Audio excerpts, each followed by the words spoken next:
La vie est magique. Je dis la vie est magique, ça me réconforte parce que je suis dans un moment de ma vie qui peut être ressenti comme plutôt lourd, un peu plus lourd. Et je sais que c'est par des choix volontaires d'évider un peu ma périphérie, m'évider des relations, de rencontrer moins de monde, euh, de me cantonner à des choses qui me semblent essentielles, et notamment l'écriture du livre. Et dans ces moments-là, je me sens à un moment donné, comme je suis moins actif dans le monde social et moins actif dans certains domaines, donc je me retrouve avec beaucoup plus de temps pour moi. Beaucoup plus de temps pour moi, ça a ses avantages et ses inconvénients. Je ne sais pas si vous êtes du même avis que moi. Lorsqu'on a la tête dans le guidon et qu'on fait une multitude de choses, je dirais qu'on est très loin de ses ressentis, on est dans l'actif. Et si on en a une multitude de choses à faire, l'actif se succède d'une chose à une autre et on se rend compte que les années s'écoulent. Lorsqu'on décide volontairement de faire soit une retraite, soit un petit voyage seul, soit de faire une marche dans la montagne, vous voyez, ce sont tous des moments qui nous permettent de revenir sur l'essentiel, sur l'étincelle de vie qui est en soi, qui est cette âme. Et dans cette résonance, en écoutant l'âme, de se rendre compte qu'il peut y avoir des dissonances, quelque chose qui est disgracieux entre ce que l'âme veut réellement et ce que j'ai mis en place dans mon existence. Et donc ces moments-là, où on s'autorise à être plutôt calme, tranquille, à être moins dans l'activité, de se rendre compte qu'il y a un brouhaha mental qui pourrait envahir cet espace de silence qu'on essaye d'avoir par des phrases, des mots.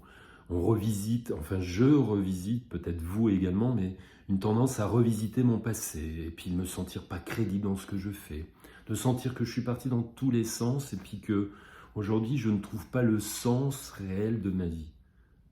Est-ce que ça vous est arrivé? Si vous observez ces états, lorsque l'on se sent envahi, en général, je dirais toujours, si on se concentre sur ce qu'il se passe, on se rend compte que toute l'énergie est montée au niveau de la tête.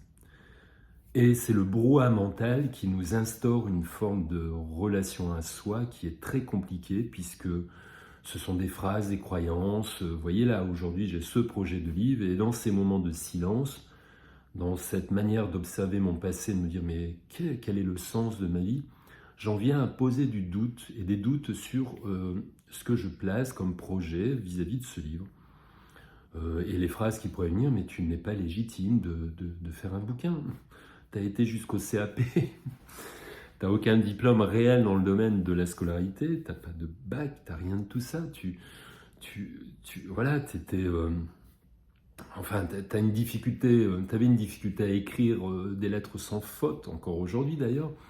Vous voyez, il y a un regard sur moi qui est très médiocre, alors qu'en réalité, si je observe mon cursus et mon activité, je me rends compte que là où je suis, je le mérite. J'ai poussé des murs, j'ai fait des choses, et malgré ma difficulté et même ma dyslexie, j'ai réussi à faire des conférences et animer des groupes. Vous voyez, donc il y a un moment donné où on revient dans ce centre et on se rend compte que ça n'a aucune cohérence entre la tête et le cœur. Alors, j'aurais peut-être un conseil à vous donner, comme je me le donnerai là aujourd'hui. Lorsque vous vous sentez embrouillé, quand vous vous sentez alourdi, quand vous vous sentez dans un regard sur vous très médiocre, de jugement, voilà, avec une projection d'avenir qui est plutôt très basse, essayez d'observer cette tête et faites en sorte de pouvoir l'écouter, mais ne jamais omettre et oubliez au fond de vous que vous avez la capacité aussi de vous dire « je l'écoute » et je ne suis pas aussi obligé de la suivre et de suivre son mouvement.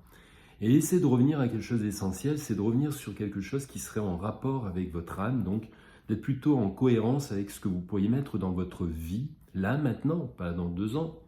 Là maintenant, tout de suite, ça peut être juste se prendre un bain, se faire un massage, de se balader dans la forêt, respirer, revenir sur quelque chose d'essentiel qui est le corps, tout simplement.